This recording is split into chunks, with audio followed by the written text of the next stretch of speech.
daw ang reaksyon ko dito sa nangyari sa Cebu? Isang member ng LGBT ay natawag ng sir, na kung saan na si madam ay nagalit at pinarusahan yung crew doon sa restaurant na tumawag sa kanya ng sir. Ano bang reaksyon ko dito? Bilang part din ako ng LGBT. Tama ba ito? Ano bang pakiramdam nung member ng LGBT?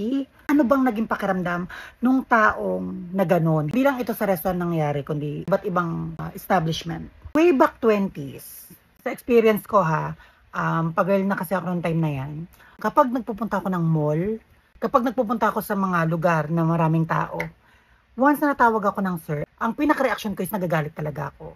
Yung mga reaction ng mga bata na parang, ang dami kong pinagawa, ang dami kong binago, nakadress ako, naka-heels ako, and then tatawagin mo ko ng sir. Ayan yung pakiramdam ng isang bata na pasibol, na feeling nila ay ando na sila sa mundo. Ang dungis na lang na maibibigay sa akin ay ang tawag ng sir. So, medyo pangit siya sa pakiramdam at makikipagtalo ka talaga. At the age of 30, nung feeling natin nag-mature na tayo, ng konti. Sa tuwing lumalabas ako at natawag tayo ng sir, mostly, konti lang naman tumatawag ng sir eh. Noong panahon dati kasi, ang tatawag sa mga transgender ng sir ay nasa 9 out of 10. So, nung mga 30s na ako, may progress na nangyari. Kung mapapansin, ang tumatawag na ng sir sa isang transgender ay nasa 4 out of 10 na lang. Ngayon naman sa ganitong panahon ay nasa 1 out of 10 na lang. So may progress na nangyayari. Ibig sabihin, meron pa rin, pero napakakonti na. Habang tumatanda ako, nakakalakihan ko siya. May kukonti na tatawag sa ng ganon. Dumating sa time sa akin na hindi na ako nagagalit.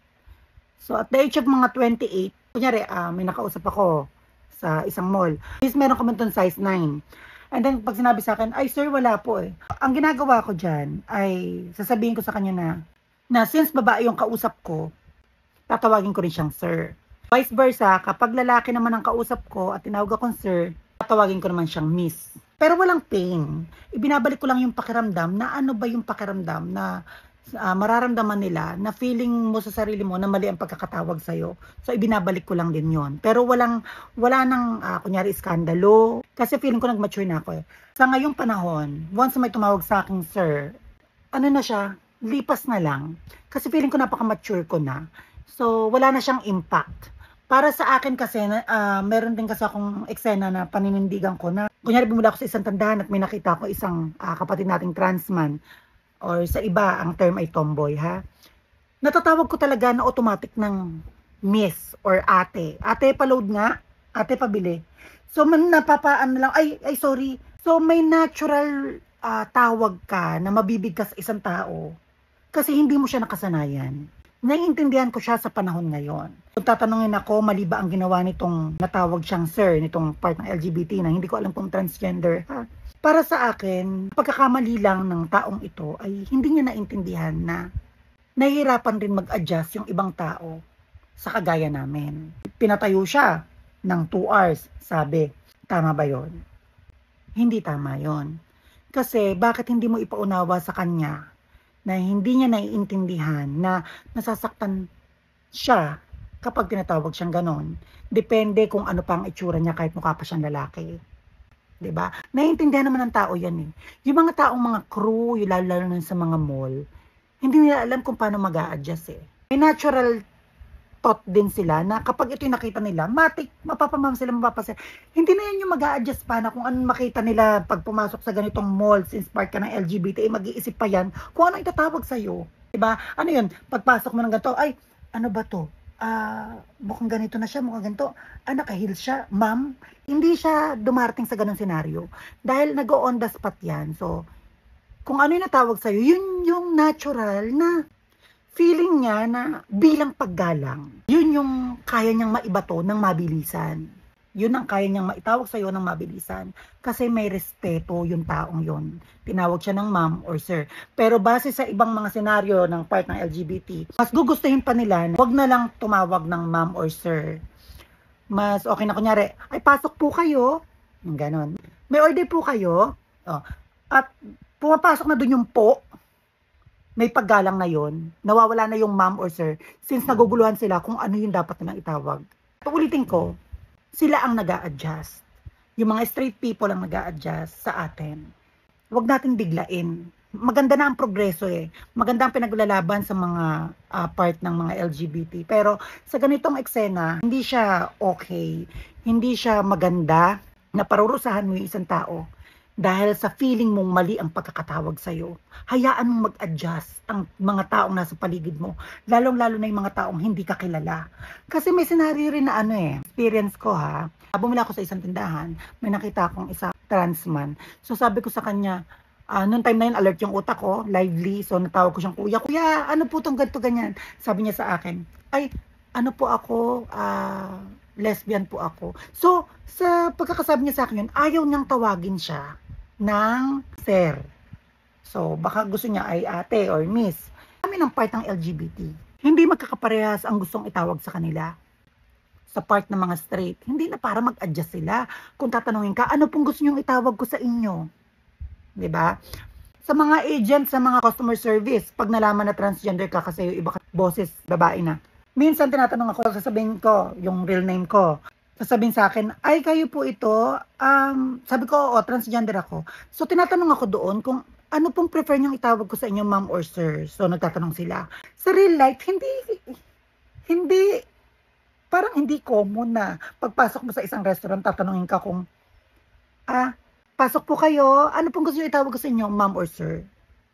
'Di ba? Hindi kailangan mag-adjust ng mga tao. Pagod na yung mga yan. Pagod na sa kakatalak ng mga amo yan. Pagod na yung kakaserbisyo sa atin lahat. Tapos ang baba pa ng sahod para mag-adjust pa sa ating gada papasok tayo. 'Di ba? Hindi siya makatarungan. So kung totoo man ang nangyari dito na pinatayo siya ng 2 hours itong crew na ito, dahil natawag ng sir yung isang part ng LGBT, isang member ng LGBT, ay hindi siya okay.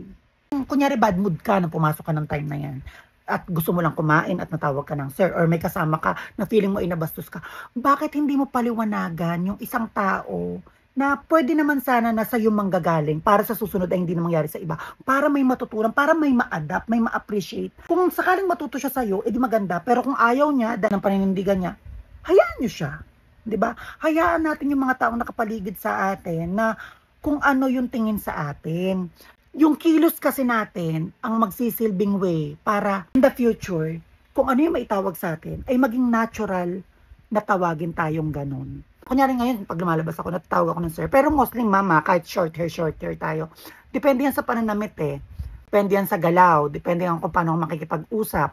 Minsan natawag tayong sir. Hindi na siya big deal. Para saan pa? 'Di ba?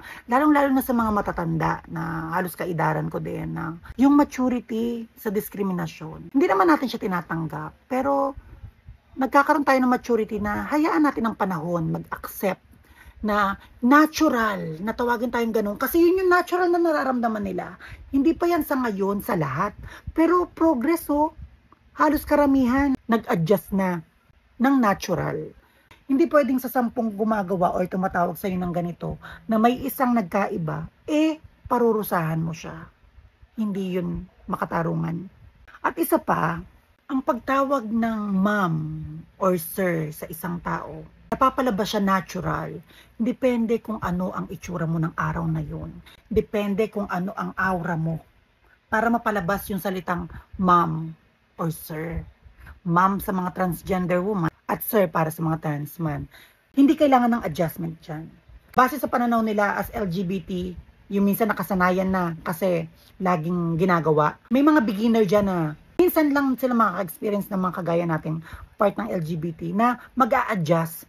Na sana sa pag-a-adjust nila ay hindi sila natotrauma. Paano sa susunod na mag-serve ulit sila? Sa kagaya natin. Paano sa susunod yung papasok sa restaurant na ulit na yon ay kamukha rin nitong nagparusa. At dahil sa takot nitong isang crew na ito na maulit itong parusang ginawa sa kanya. At matawag niyang ma'am yung taong kamukha lang or kaaura ng nagparusa sa kanya. Hindi gusto nung taong yun na tawagin siyang ma'am. Dad pala. Sir pala ang prefer niyang tawagin sa kanya. So, mapaparusahan na naman siya. Mapapahiya na naman siya sa ibang tao. Hindi kinakailangan mag-adjust ng ibang tao ng puwersahan. dahil sa kung ano ang gustong itawag mo sa'yo. Hayaan mo silang mag-adjust. Sa paglipas ng mga panahon, natatanggap na. Huwag tayong gumawa ng scene or eksena na hindi naman pagiging LGBT ang pinaglalaban nung time na nagparusa ka ng tao, kundi humanity or pagiging makatao sa kapwa mo. Paano ka makikisabay?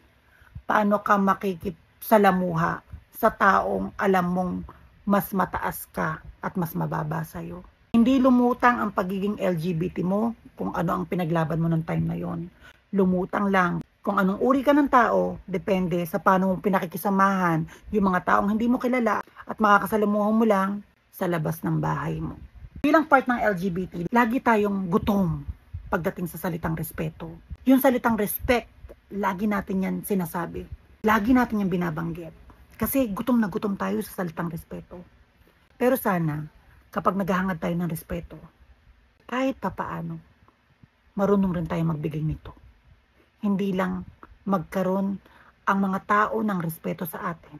Matutunan rin natin kung paano magbigay ng salitang respeto sa ibang tao, lalong-lalo na sa mga taong hindi natin kilala.